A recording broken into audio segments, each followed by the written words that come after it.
Bharatiya Janata party के खिलाफ विपक्षी दलों की एका का संकल्प है, उस संकल्प को मजबूती से आगे बढ़ाने का काम करेंगे। एक बेहतर स्वरूप के साथ विपक्षी दलों का गठबंधन सामने आएगा। भाजपा खेमे में बेचैनी है, बौखलाहट है। उसी बेचैनी बौखलाहट का परिणाम है कि भाजपा के नेता अनाप शनाप बयान दे रहे हैं। भाजपा के सांसद को बचाने के लिए पूरी पार्टी कवायद में लगी हुई है।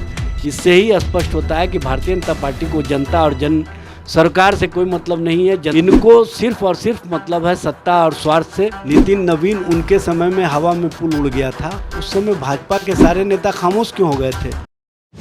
इनसाइडर लाइव देख रहे हैं आप और मैं हूं आपके साथ। हम जब बिहार में इन दिनों जो सियासत जो है वो काफ़ी तेज़ है। आपको बता दें कि 23 जून को महागठबंधन की बैठक होने वाली है विपक्षी एकजुटता को लेकर। इन तमाम मुद्दों पर बात करने के लिए हमारे साथ एजाज़ अहमद है, आरजेडी के प्रवक्ता हैं। बात करेंगे 23 जून को विपक्षी एकता को लेकर बैठक की गई, राहुल गांधी की भी आने की संभावना है। देखिए 23 जून को जो महागठबंधन की बैठक होगी उसमें राहुल गांधी जी, कांग्रेस के राष्ट्रीय अध्यक्ष खरगे साहब, दिल्ली के मुख्यमंत्री, पश्चिम बंगाल के मुख्यमंत्री और अन्य दलों के नेता यहाँ पर आएंगे और स्पष्ट रूप से विपक्षी दलों की एका का जो संकल्प लेकर के माननीय मुख्यमंत्री नीतीश कुमार जी और माननीय उप मुख्यमंत्री तेजस्वी प्रसाद यादव जी जो देश भर के नेताओं से मिले हैं उसको मूर्त रूप देने का काम करेंगे। और स्पष्ट रूप से जो भारतीय जनता पार्टी के खिलाफ विपक्षी दलों की एका का संकल्प है, उस संकल्प को मजबूती से आगे बढ़ाने का काम करेंगे और राष्ट्रीय स्तर पर एक बेहतर स्वरूप के साथ विपक्षी दलों का गठबंधन सामने आएगा, जिस कारण भाजपा खेमे में बेचैनी है, बौखलाहट है। उसी बेचैनी बौखलाहट का परिणाम है कि भाजपा के नेता अनाप शनाप बयान दे रहे हैं। सम्राट चौधरी सीमांचल के दौरे पे पूरे राज्य भर का दौरा कर ले, उनको कहीं स्वीकारता नहीं मिलने वाली है, क्योंकि उनकी पार्टी की हुई स्वीकार्यता समाप्त हो चुकी है। उनकी पार्टी को ही लोग स्वीकार करने के लिए तैयार नहीं है, तो उनको कहां से स्वीकार किया जा सकता है। जी पूरे राज्य भर का दौरा करे उससे कोई मतलब नहीं है।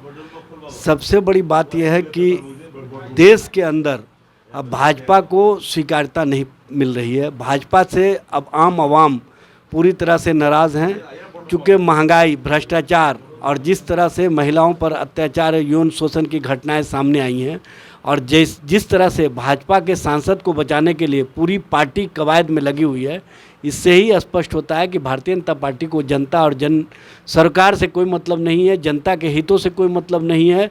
इनको सिर्फ और सिर्फ मतलब है सत्ता और स्वार्थ से, और सत्ता और स्वार्थ के लिए भाजपा जो भी प्रक्रिया अपनाए उसको अब जनता स्वीकार करने के लिए तैयार नहीं है। अगवानी पुल ध्वस्त मामले में भाजपा लगातार सीबीआई जांच की मांग कर रही है। देखिए भारतीय जनता पार्टी को सबसे पहले तो स्पष्ट करना चाहिए कि हर मामले में सीबीआई का कहीं मामला नहीं है।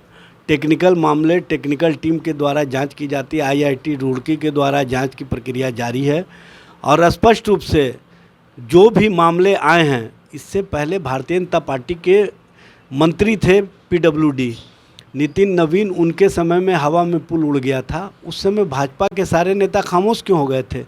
उस समय नितिन गडकरी जी जो केंद्रीय परिवहन मंत्री हैं, उन्होंने कहा था कि हवा में बिहार में पुल उड़ता है, ये कहीं ना कहीं निग्लिजेंसी है, लेकिन उस पर भी भाजपा के नेता कहीं एक शब्द बोलने के लिए तैयार नहीं हुए और आज भाजपा के नेता चिल्ला रहे हैं। इससे ही स्पष्ट होता है कि भाजपा जो किया है उसको कहीं ना कहीं सभी को और बिहार की जो आम जन है उनको भुगतना पड़ रहा है, ये स्पष्ट रूप से दिख रहा है।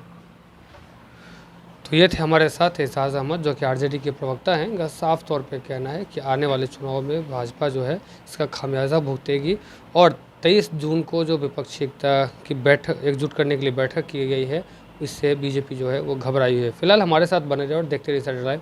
नमस्कार।